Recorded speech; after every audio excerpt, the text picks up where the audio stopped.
अस्सलाम वालेकुम नाजरीन, आपको आज की सबसे बड़ी और अहम ब्रेकिंग न्यूज़ से आगाह करते चले। इंतहाई अफसोसनाक खबर सामने आ रही है। महकमा मौसमियात ने भी इसकी तस्दीक कर दी है।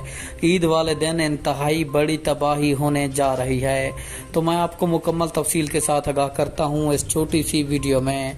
उससे पहले आपने वीडियो को लाइक और चैनल को सब्सक्राइब लाजमी करना है ताकि आपको हमारी नई वीडियो का नोटिफिकेशन सबसे पहले और बाआसानी मिलता रहे।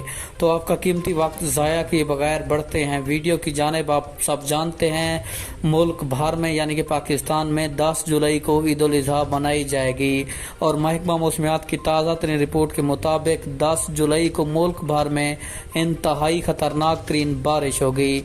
ये बारिश 5 जुलाई से स्टार्ट होगी, 15 जुलाई को एंड होगा इसका, लेकिन 10 जुलाई को ये इंतहाई शिद्दत इख्तियार कर जाएगी।